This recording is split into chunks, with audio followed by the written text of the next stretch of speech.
comes from money from the exhibitors, and also the distributors must participate with a VPF model.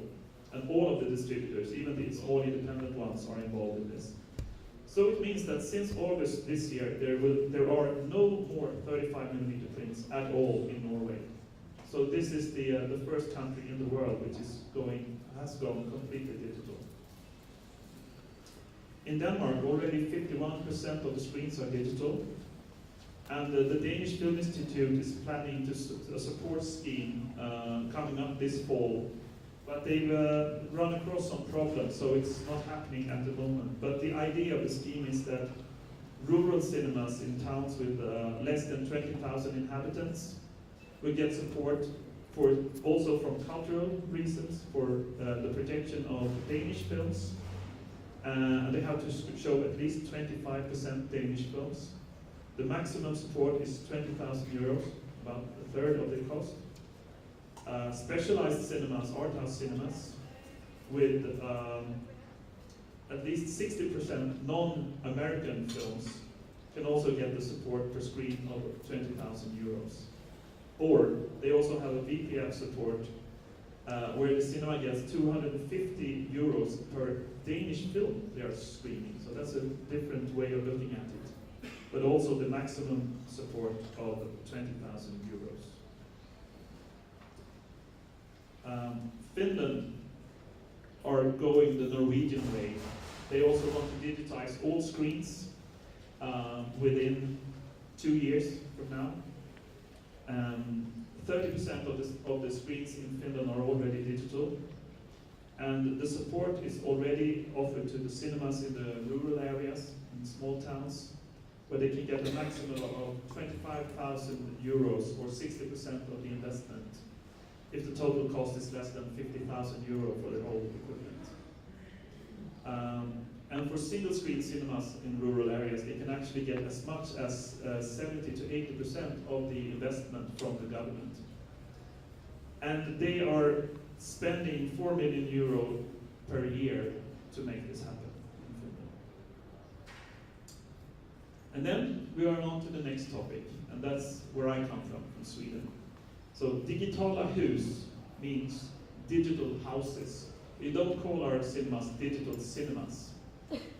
We call them casas digital, because we feel that digital cinema is so much more than just showing film.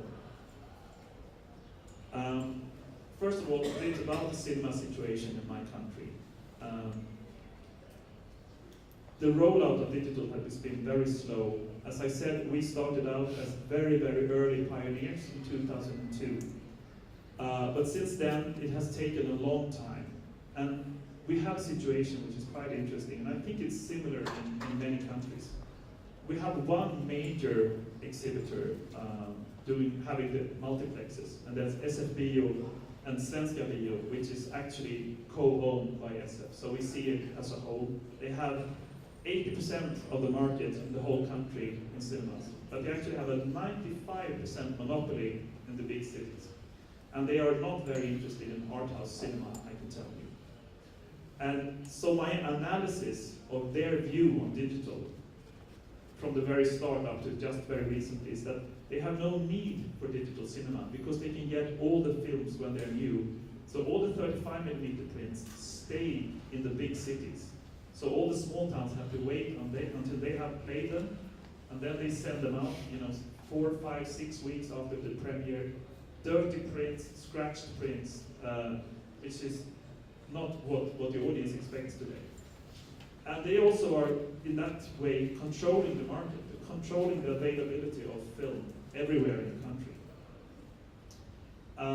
In 2011, 50% of SF's screens are now digital, and they have been driven by the 3D revolution, especially starting off with Avatar and going on. So we know for a fact that during Q2 next year, before the end of the first 6 months of 2012, 100% of the multiplex screens will be digital in Sweden. And they are doing it via a VPF deal and their own financing. And I believe that we will see no more 35mm film next 9 to 12 months in Sweden.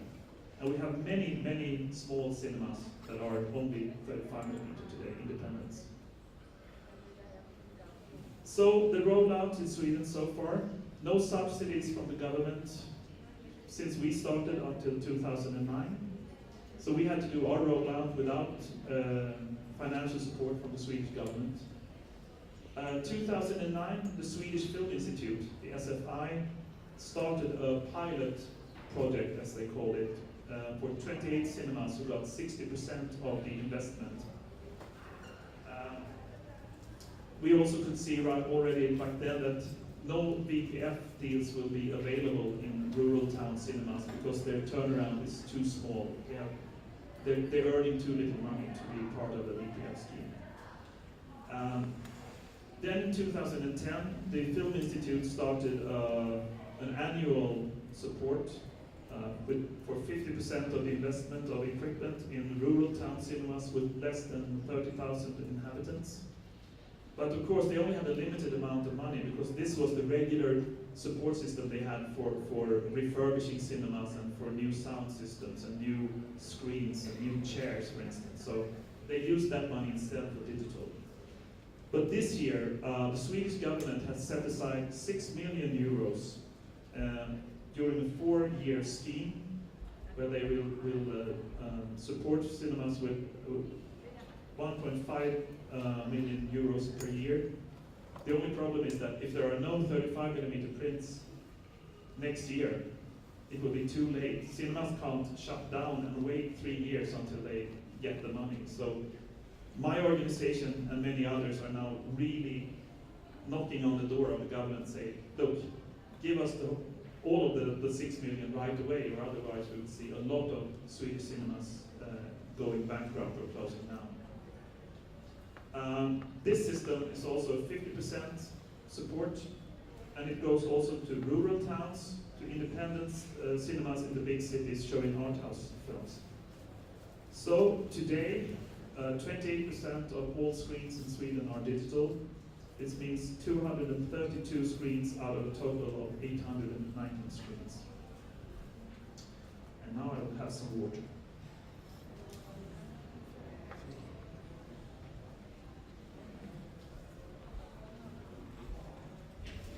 So the organization I come from is very specific, and I think it's quite unique as a national organization. I don't know if you have anything like it in Colombia or Latin America.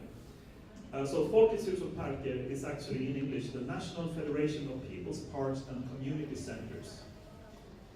We are a non-profit member organization, and we organize 135 people's parks, which are outdoor parks for entertainment and dancing and just hanging out, where there are rock concerts, there are theater plays, and so forth.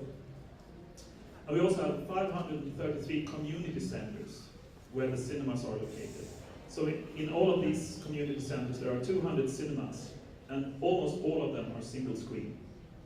And most of them are situated in small towns. And Sweden is a very long country. It's a very, very long distances between the towns, which means that if only SF, the big cinema corporation, would exist, there would be people who had to travel 400 kilometers to see a film if they didn't have their local cinema anymore. Recently, we have started 4 art house cinemas in the 4 biggest cities in Sweden. These are members of Europa Cinemas. And they are started because we want them as a sort of a locomotive for the rest of the circuit. We want them to be examples.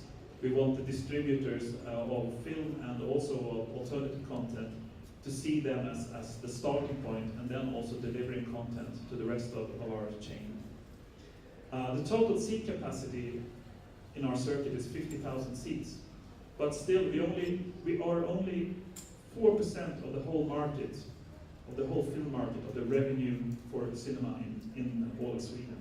Because historically, we haven't been able to get new films. We had to wait for the 35mm prints, and they looked like terrible when we got them. So to us, digital cinema was really a solution to a problem. A lot of cynics in the industry have said that digital cinema is a solution looking for a problem. You know, that's an old proverb, but we believe that no, it's not the case. For us, it's not a question of this being the best thing just for the distributors. For the small towns, it means a revolution in terms of getting new films and a diverse repertoire. Because the distribution will be cheaper, easier, and quicker. We have vast distances, as I said. We have many cinemas in small towns that will be able to benefit to get a new repertoire. And also, we have a democracy idea about digital cinema, that live content should be available to everyone in the whole country, wherever you live. And interestingly enough, and I think this is quite unique, it's not 3D which is driving the digital rollout in Sweden, but live operas from the Metropolitan in New York. We see many local communities, many politicians want to be part of the digital world because they want to show other things than film in the cinemas. So they are actually financing a lot of the equipment now. Our project started out with 7 cinemas almost 10 years ago. And today we have 65 cinemas in our circuit. 45 of them have 2K and 3D with various sources of financing from the Film Institute, from the European Leader Project, the local communities, sponsors, and their own money, of course. 20 of them still have 1.4K projectors, and they are doing the live events via satellite. They are showing some film from independent distributors on the Twix media player, which is a regular media player which a lot of the pirates are using to download films in HD at home and screen. But this can also be used, of course, for legal ways, and also via Blu-ray. And we insist that they must go on and invest in 2K. Apart from this, we also work with 45 other independent cinemas in terms of the live content. Since we started out so early, we have a fantastic network of distributors all over the world that we're working with. So we're also extending our services to a lot of other exhibitors. In terms of cinema, we are seeing a very interesting development in the repertoire because, of course, you can have 3D and box office hits at the same day as the premiere in the capital of Sweden. The small town that is generally used to waiting 1 month, 2 months, can get the film the same day as the big city. And this has changed a lot. We see a great percentage in the revenue rise. And also that they can show more films every week. Because before we had to, we had